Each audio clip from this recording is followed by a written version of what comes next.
téléspectateurs de NIA, bonjour et bienvenue dans cet entretien exclusif qu'a bien voulu nous accorder Dr Elvis Abou, en marge des élections générales en vue au Bénin, scrutin dont il déclare être candidat pour la présidentielle dans une atmosphère sociopolitique tendancieuse. Monsieur le Président, dites-nous qui est derrière le candidat Elvis Abou. Et je salue également nos chers amis téléspectateurs, aussi bien à l'intérieur qu'à l'extérieur de notre pays. Je voudrais saisir d'abord cette occasion pour saluer l'initiative de News Africa, qui est le symbole de cette Afrique qui innove, le symbole de cette Afrique qui gagne. Et je voudrais saluer cette équipe dynamique qui est autour de cette initiative et dont nous voyons les fruits. Alors, pour revenir à votre question, qui est l'homme derrière Elvis Abou? Alors, tout simplement, Elvis Abou est d'abord un citoyen béninois qui est né en 1978 et qui est né dans ce territoire qu'on appelle le Bénin, un territoire riche en histoire, riche en culture, un territoire qui est héritier de cette histoire que nos aïeux ont construit. Et nous voulons saluer ces aïeux-là, en passant par les Bianzins, les Kaba et les Bioguera. Nous sommes héritiers de cette riche tradition, de cette riche histoire. Et aujourd'hui encore, nous sommes au bout de la chaîne de cette histoire qui continue. Et nous saluons les pères fondateurs de l'indépendance de notre pays et les pères fondateurs de notre conférence nationale et tous ces présidents qui ont présidé aux destinées de notre nation. Alors, Elvis Abou, c'est aussi un citoyen africain. Je me considère comme un fils de l'Afrique parce que nous sommes appelés en tant qu'Africains à vivre sur un territoire qui n'a pas de limites, qui ne se fixe pas ces limites que des gens ont tracées. Nous devons aller au-delà de ces limites-là pour que l'Afrique soit véritablement une Afrique véritablement intégrée, une Afrique qui se parle avec elle-même, une Afrique qui commerce avec elle-même, une Afrique où les fils et les filles du continent peuvent se retrouver là où ils se sentent à l'aise pour construire un continent qui gagne. Et enfin, je me considère aussi comme un citoyen du monde. Je me considère comme un citoyen du monde. Je crois en la solidarité entre les peuples. Et nous devons bâtir ce monde de paix, ce monde épris de justice, où il n'y a pas des gens qui sont, disons, isolés quelque part, qui dominent d'autres qui sont au bord de la route. Nous devons construire un monde beaucoup plus équitable.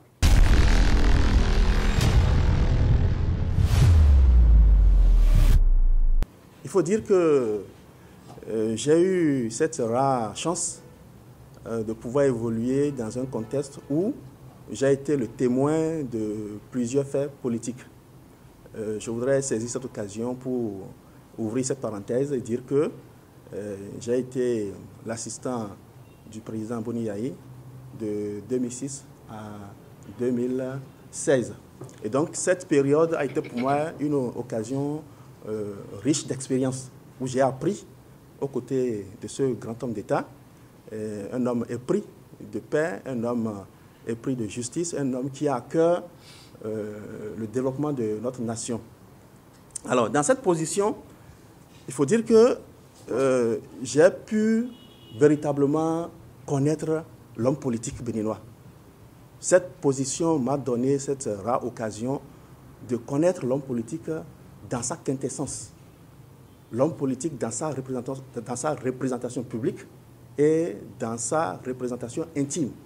Parce que, vous savez, un être humain navigue entre deux tableaux, le tableau public, le tableau privé. Et donc, ces hommes politiques, quels qu'ils soient, aussi bien de la mouvance que de l'opposition, j'ai pu les côtoyer, j'ai pu les connaître, j'ai pu discuter avec eux. Et donc, j'en tire une connaissance très aiguë de ce que c'est que la dynamique politique. Et donc, en tant que jeune, en tant que nouvelle génération consciente, tout cela nous appelle à nous engager et à nous lever pour proposer d'autres sons de cloche.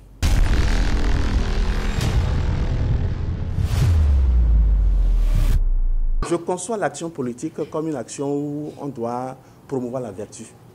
La vertu.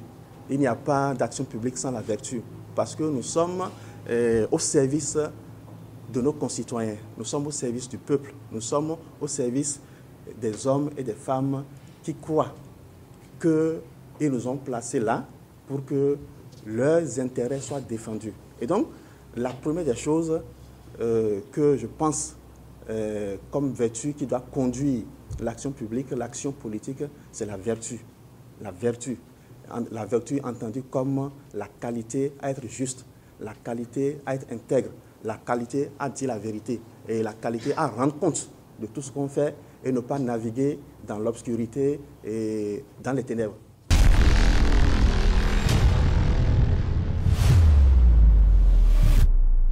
Je voudrais vraiment croire en la bonne foi des initiateurs de ces différentes réformes. Je veux croire en leur bonne foi parce que je pense qu'on ne peut pas s'asseoir, réfléchir dans un groupe et réfléchir dans le sens de mal faire.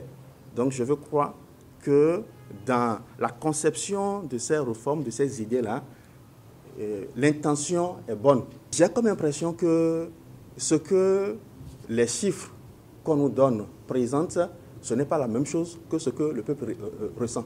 C'est l'impression que nous avons, et au-delà même de l'impression, c'est ce que nous vivons en réalité. Et le Béninois, dans son ressenti, comment il est. Et je pense que même le président de la République a pu reconnaître dans ces différentes interventions que finalement, le Béninois vit mal dans sa peau et que le Béninois lambda ne mange pas à sa faim. Et donc, je crois qu'ils ont commencé par reconnaître cela. Et il ne sert à rien de se cacher derrière les chiffres. Au-delà des chiffres, il y a la réalité de tous les jours. Et donc, il faut descendre au sein de la population pour comprendre un peu ce que vit la population et savoir que, au-delà des chiffres que nous brandissons, au-delà des performances que les agences de notation brandissent, dont nous nous satisfaisons, il faut aller au-delà de cela et comprendre que, attention, il y a des hommes faits de chair et d'os qui sont là et qui vivent la réalité des choses, qui vivent que le marché est difficile, le panier de la ménagère est vide, et les produits, le prix des produits s'enflamme et donc c'est difficile de plus en plus à nos concitoyens de pouvoir satisfaire les besoins fondamentaux.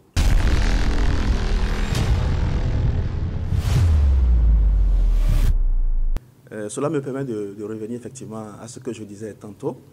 C'est vrai, on peut donner bonne foi à ceux qui ont initié cette réforme-là. Ils peuvent avoir bien pensé la réforme. Cependant, dans la mise en œuvre de cette réforme, il est évident qu'il y a des biais, il est évident qu'il y a des difficultés. Alors, regardez tout le débat que cette réforme a suscité dans le pays. La société civile a longuement communiqué autour de cette réforme. Le prélat béninois a longuement communiqué autour de cette réforme de notre pays. Et même des experts, aussi bien à l'intérieur que des experts internationaux, ont pu opiner par rapport à cette réforme. Et ils ont relevé les faiblesses de cette réforme, les insuffisances de cette réforme. Alors, quand tant de personnes, quand tant de compétences avérées se lèvent pour relever les faiblesses d'une réforme, mais on ne se comporte pas comme quelqu'un qui n'entend pas les autres.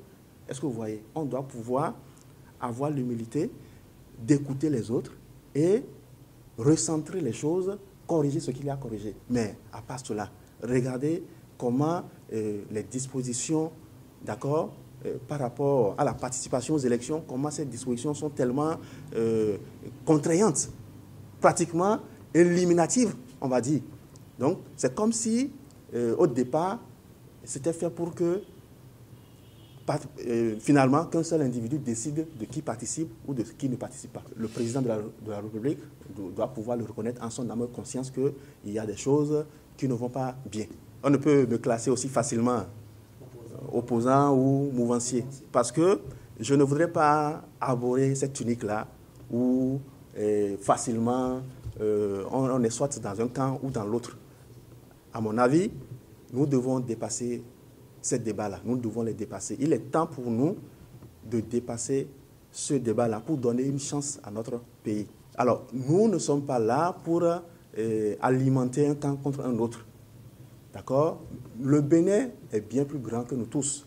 Et le Bénin est plus grand que nos individualités. Le temps est venu pour que cette nouvelle génération dont je me sens porteur du message, cette nouvelle génération doit être seulement attachée à la nation, doit être seulement attachée au Bénin pour que nous puissions construire la nation. Il ne sert à rien de dire « je suis de tel camp, je suis de tel camp ». Dépassons ce débat-là.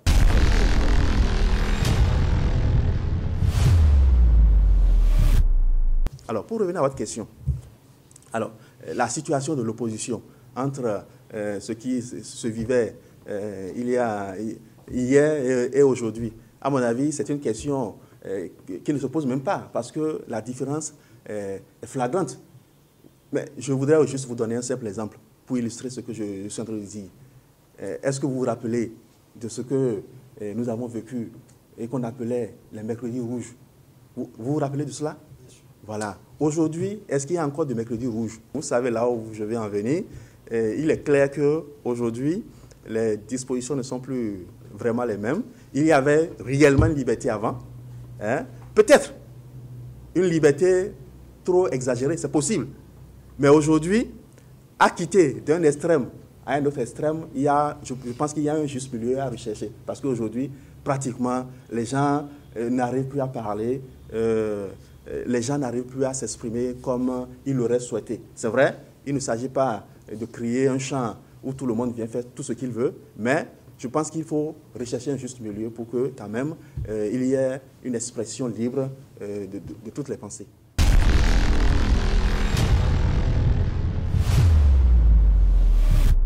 Merci beaucoup. Alors, le Bénin vit des moments difficiles, ça là, il faut le reconnaître. D'abord sur le plan sécuritaire, il y a des choses qui se passent, qui nous interpellent en tant que citoyens.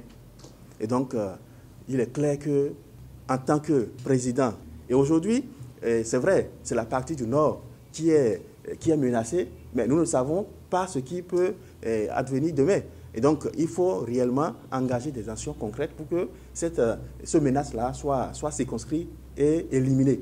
Alors, dans ce sens-là, vous voyez que cela nous impose de revoir nos collaborations avec les pays frères qui sont à nos frontières. Il est important que nous puissions relancer ce débat-là avec les pays voisins, rétablir le Niger, le Burkina, voilà, plus loin le Mali, rétablir cette confiance de coopération pour que cette menace en réalité qui... Un pays isolé ne peut pas venir à bout de cette menace-là. Donc, il est important pour que ces pays-là se concertent, que nous soyons dans une dynamique de concertation, d'entente et d'intelligence mutuelle partagée pour que véritablement cette menace-là soit éliminée. Parce que ce n'est pas compréhensible que des individus s'organisent et viennent menacer la sécurité de tout un État. Alors, il y a des questions qu'on peut soulever. Ils sont armés comment? Ils viennent d'où? Qui les finance? Alors, dans cette position, il est clair que nous allons comprendre un peu ce qui est en dessous. Bon, puisque pour le moment, c'est ce qu'on nous dit, que nous croyons. Mais dans ma position de chef de l'État, je comprendrai réellement les dessous de cette affaire. Et avec ces informations de première main que j'aurai, que moi-même j'aurai vérifié et que j'aurai moi-même vu, alors je pourrai, s'il y a à corriger des choses, je vais les corriger. Nous allons les corriger. Et ensuite, me porter vers nos voisins, nos frères, et leur prouver notre bonne foi. Et leur dire, en réalité, voici ce qu'il y avait, voici ce que nous avons corrigé, voici un peu ce que nous avons fait pour qu'ils soient rassurés. Alors, s'il faut faire des pas vers eux, nous allons les faire.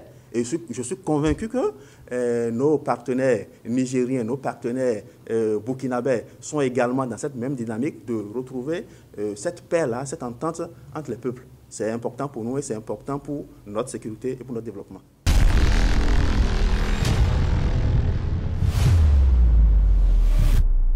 Il me semble que le moment est venu pour qu'il y ait une conférence nationale des forces vives sur le plan économique. Qu'est-ce que je veux dire par là? que toutes les forces vives de la nation se retrouvent pour refonder les questions de notre parcours économique. Est-ce que vous voyez? Nous avons besoin de rassembler tout le monde autour de cette question-là. Il ne sert à rien des individus qu'on élimine, des individus qu'on fait sortir, et de réserver, disons, les premiers rôles à certaines personnes seulement. Non, nous devons être tous ensemble pour bâtir cette nation. Et donc, le secret réside, d'accord, en la promotion de nos petites et moyennes entreprises. Nous devons créer des conditions pour que la jeunesse béninoise, la population béninoise, le peuple béninois puisse entrer dans une ère vraiment d'innovation, où chacun innove, où chacun excelle dans son domaine, que ce soit dans l'agriculture, que ce soit dans le commerce, que ce soit dans l'artisanat, que le génie béninois puisse s'exprimer beaucoup plus librement, donner la place à tout le monde pour que tout le monde puisse travailler et contribuer à bâtir une nation économiquement prospère. Voyez-vous, il est clair que l'État en lui-même ne crée pas en tant que tel l'emploi, mais l'État crée des conditions pour qu'il y ait de l'emploi, crée des conditions pour que le privé puisse créer des emplois. Et donc, ma précédente intervention peut être liée à ce que je suis en train de dire. Il s'agit de favoriser un secteur privé dynamique, un secteur privé compétitif, un secteur privé innovant pour permettre à la richesse d'être créée et pour permettre aux services, aux industries, aux établissements de s'installer et permettre à ce que le peuple puisse réellement libérer son génie. Et c'est en cela que la question du chômage peut être résorbée. Et donc, c'est vrai, ça c'est un pan de la question, mais l'autre pan également, c'est la question de la formation. Parce que si le dispositif est en place et le secteur privé, disons, est dans sa dynamique de création de richesse et d'emploi, il faut qu'il y ait bien sûr des compétences pour occuper ces postes-là. Et donc, la question de la formation revient dans ce volet-là. Nous devons continuer dans les réformes vraiment qui tendent à ce qu'il y ait de la qualité dans la formation de nos jeunes, la qualité. Aller dans les secteurs techniques, dans les secteurs technologiques, dans les secteurs d'innovation, pour que lorsque le jeune finit sa formation, il soit immédiatement disponible pour le marché de l'emploi.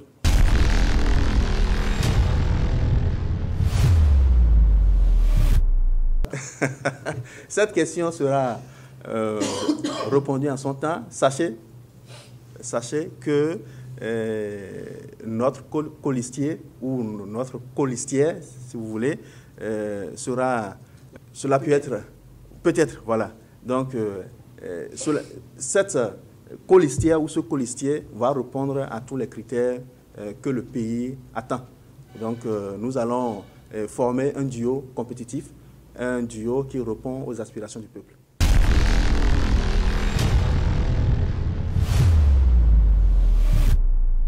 Oui, c'est vrai, notre institution sous-régionale vit des moments difficiles.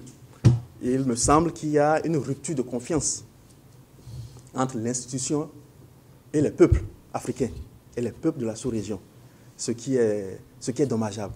Je crois que les pères fondateurs de ce bel instrument de coopération et d'intégration, les pères fondateurs ont pensé à une sous-région réellement intégrée, où les peuples sont réellement unis dans la fraternité et où les peuples se sentent à l'aise pour coopérer et travailler ensemble. Alors, malheureusement, des crises successives, notamment politiques, ont conduit à la fragilisation de cette confiance. Il est vrai, nous devons le reconnaître, qu'à des moments donnés, la CEDEAO a tenu des postures qui laissent, disons, qui laissent pensif, a tenu des postures qui laissent pensif. Et donc, il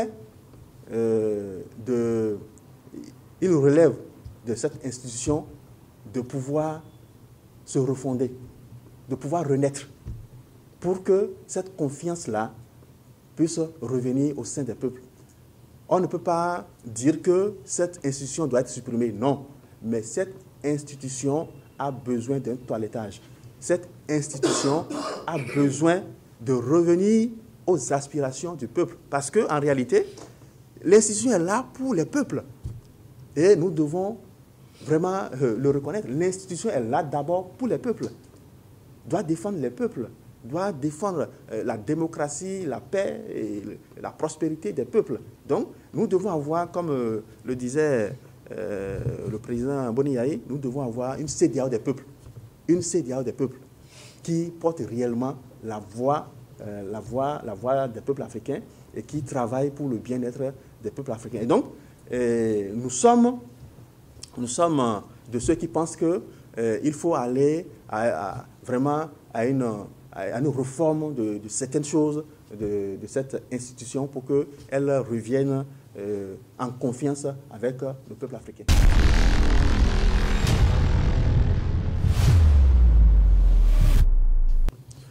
Oui, il est vrai, c'est une question qui me fait, moi, mal au cœur, en réalité. Cette tendance de certains chefs d'État à vouloir à tout prix tordre le cou aux constitutions. Et on paie des experts pour venir expliquer ce qu'on ne peut pas expliquer. Tout simplement parce qu'on veut atteindre un but. C'est vraiment dommage pour nos nations. C'est vrai, la CEDEAO, à des moments donnés, par son silence face à certains faits, et par ses cautions également face à certaines situations, la CEDEAO a perdu, comme vous le dites, de sa crédibilité. Moi, je dirais que la confiance a diminué. La confiance que la population, le peuple avait dans cette institution, la confiance a diminué. Et donc, il est temps que cette institution vraiment soit renforcée de telle manière à ce qu'elle soit à même de pouvoir faire respecter certaines règles que les pays de commun accord se sont donnés. Est-ce que vous voyez? Lorsque on s'entend sur des règles données, sur une conduite donnée, que la CEDEAO puisse avoir les moyens de pouvoir, tout au moins, contraindre un peu pour dire, écoutez, les règles que nous nous sommes fixées là, il faut les respecter. Et permettre à ce que la démocratie puisse vivre dans nos pays.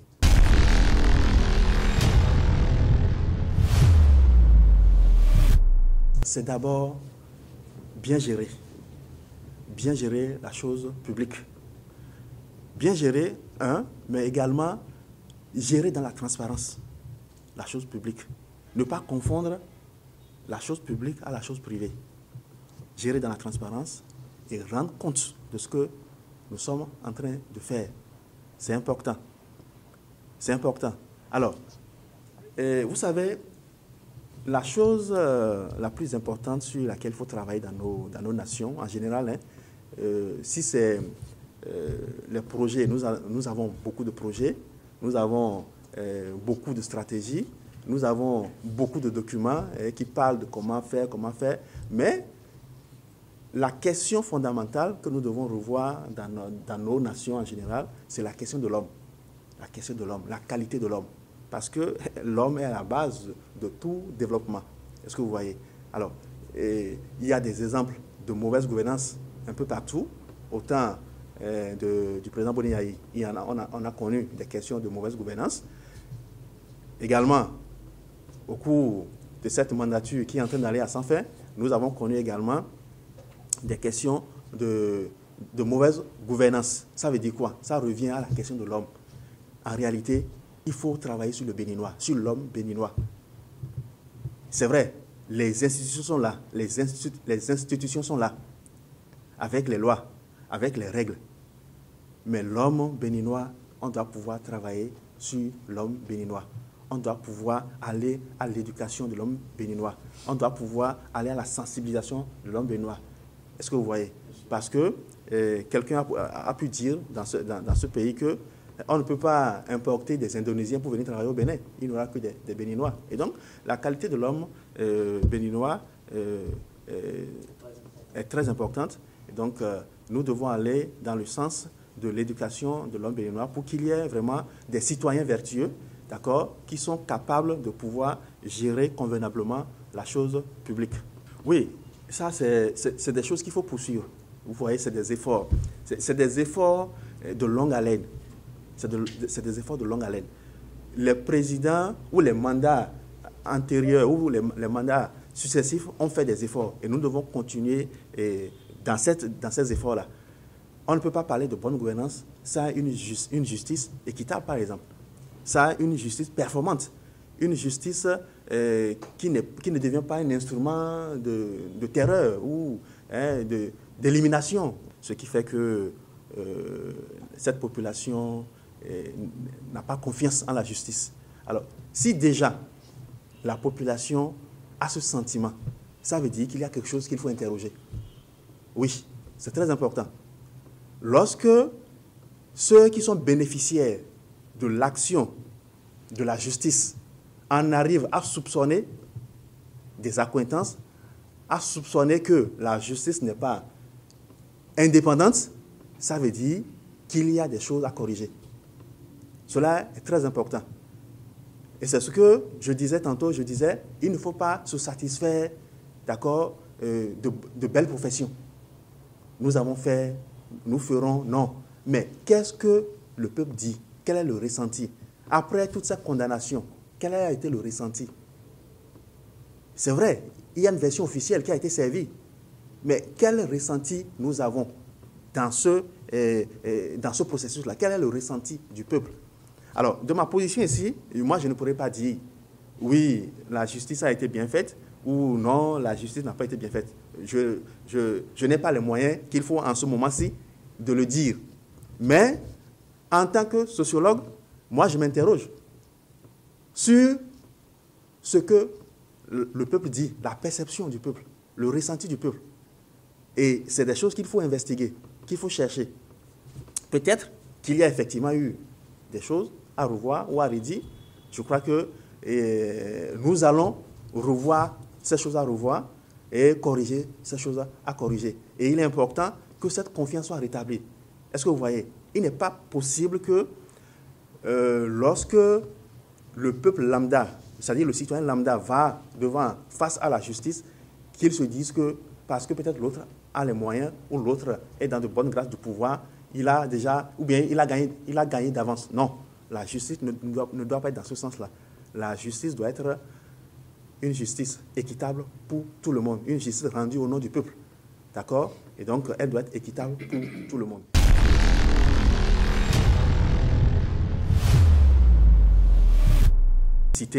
Ces décisions n'ont pas été rendues, disons, pour sanctionner leur volonté de briguer la candidature ou bien de briguer la magistrature suprême. Il y a une condamnation sur les faits. Sinon, oui. Il y a des rendus. Limitons-nous à ce qui a été dit, disons, aux versions officielles qui nous ont été présentées. De notre position ici, nous ne pouvons pas dire qu'ils ont été condamnés ex qualité de candidats.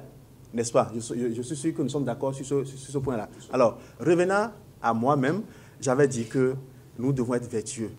Celui qui aspire à une telle responsabilité, à la tête de notre nation, à la tête de l'État, cette personne doit vraiment développer des qualités de vertu. Et donc, c'est vrai, vous pouvez me répondre qu'aucun individu n'est parfait, mais nous devons faire l'effort, d'accord, de promouvoir la vertu. Et tous les jours, nous devons la promouvoir. Et c'est ce que je fais et c'est ce que je ferai.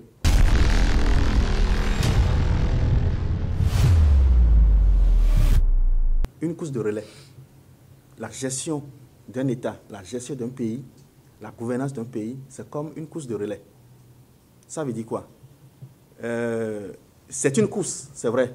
Mais dans cette course-là, il y a des courses. Chacun vient faire sa course.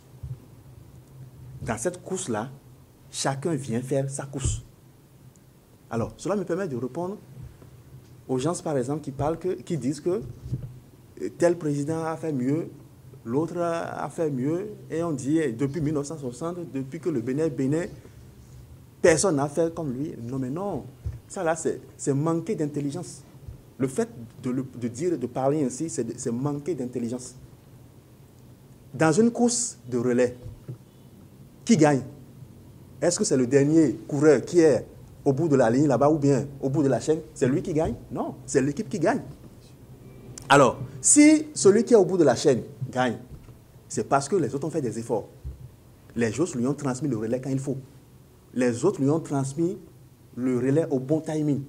Les autres, du moins, lui ont transmis le relais dans les conditions qui lui ont permis de faire une bonne course.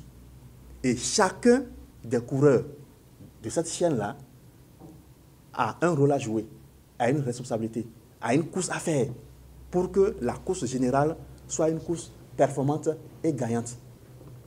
Alors, lorsque quelqu'un vient faire la fondation, un autre vient monter les murs, un autre vient monter la toiture, on va dire que c'est celui qui a monté la toiture qui a bâti plus que tout le monde.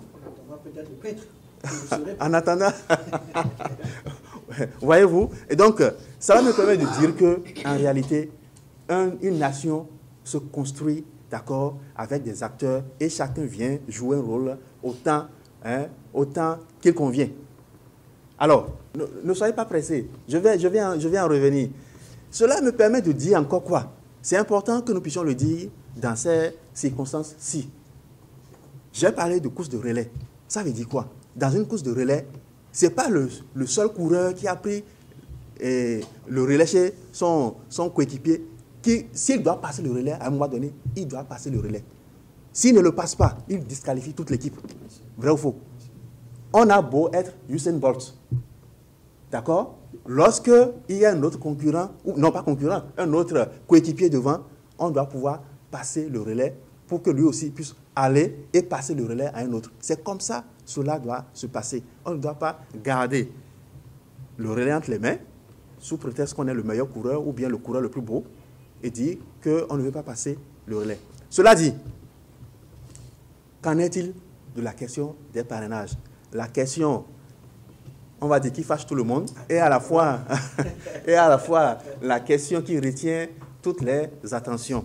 Je voudrais vous rassurer, chers amis de la presse et chers téléspectateurs, vous rassurer que nous avons la conviction que, c'est vrai, nous avons des choses à redire sur cette réforme qui, finalement, a mis entre les mains de nos députés, entre les mains de nos élus, un droit que moi, personnellement, je qualifie de droit abusif.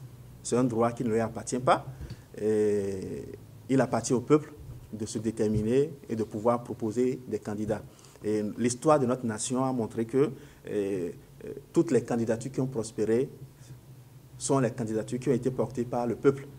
Et j'aime citer le dernier exemple, l'exemple de notre président, le président Patrice Talon. Il est venu au pouvoir par le peuple, par la volonté du peuple. Le candidat qui était en face de lui était un candidat porté par les partis. Et ce candidat a échoué devant lui, tout simplement parce que le peuple l'a porté. Et donc, ça, c'est la vérité, ça. Alors, pour nous, qui sommes aujourd'hui dans cette course-là, nous avons la conviction que la volonté du peuple s'exprime au travers de nous. Nous avons cette conviction-là. Nous sommes le candidat du peuple. Et donc, le choix du peuple étant sur nous, ne vous en faites pas. Le moment venu, les questions de parrainage seront réglées. De toutes les façons, si réellement les partis politiques ou les élus du peuple sont réellement les élus du peuple, il ne faut pas aller en contradiction de ce que le peuple veut. Si réellement ils sont les élus du peuple, ils doivent écouter ce que le peuple dit, ils doivent se conformer à la volonté du peuple. Donc, ne vous en faites pas, beaucoup de choses, beaucoup de surprises sont à venir.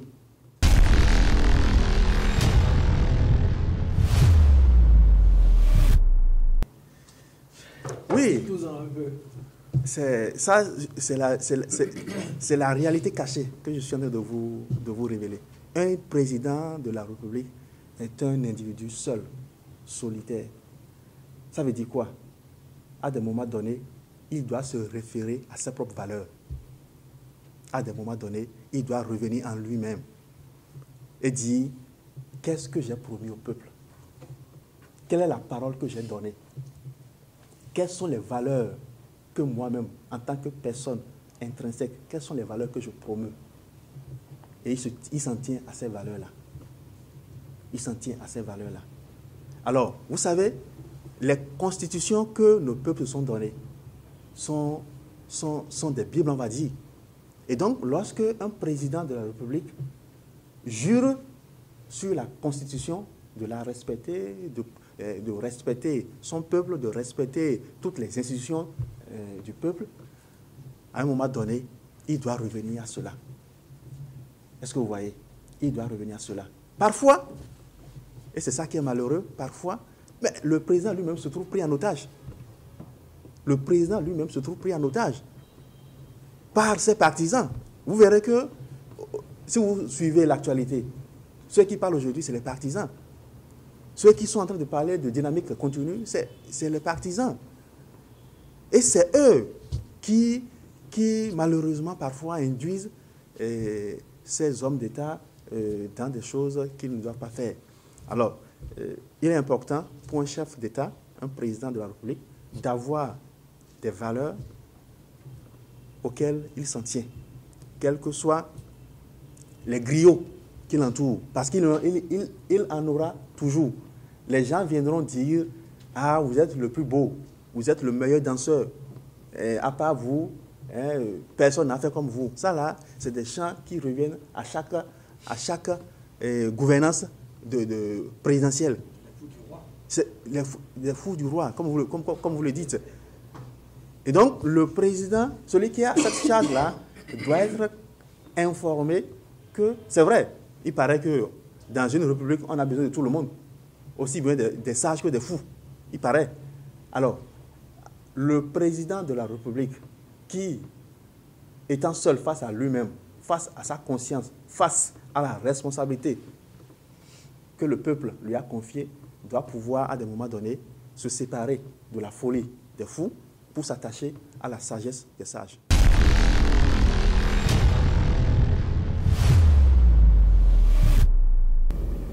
Voilà. Quel est votre message de fin? Alors, mon message de fin, c'est d'encourager toute la jeunesse béninoise, d'encourager tout le peuple béninois à se lever comme un seul homme, pour que cette nation qui nous est chère, nous puissions la bâtir ensemble. De nous donner la main, afin que ces difficultés qui sont devant nous, ces obstacles qui sont devant nous, nous puissions les surmonter. Et nous allons le faire si nous avons la volonté, si nous avons l'engagement qu'il faut. Alors, chers amis de la presse, je voudrais également vous dire merci pour cette démarche de recherche de l'information que vous avez apportée à moi. Merci beaucoup.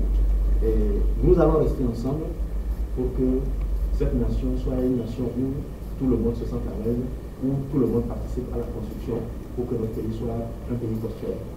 Merci beaucoup.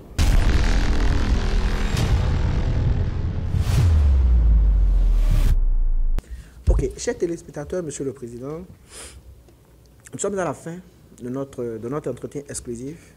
Et nous remercions d'ailleurs M. Elvis Abou, ou plutôt le président Elvis Abou, pour ces quelques minutes d'échange. Nous retiendrons tout simplement, derrière l'homme, il y a 3 citoyens. Un citoyen béninois, un citoyen africain et un citoyen du monde. Nous retenons sur la question du code électoral, sinon des réformes électorales, bien que ce soit mitigé, il veut croire que derrière ces réformes, il y a de la bonne volonté. Nous retiendrons qu'il a un programme assez vaste, autant pour la jeunesse béninoise que pour le Bénin lui-même. Donc, nous retiendrons à la fin de cet entretien que Elvis Abou, plutôt Dr Elvis Abou, est candidat aux élections présidentielles de 2026 et ne veut pas se prononcer pour le moment sur la question du parrainage. Merci de nous avoir suivis et à la prochaine.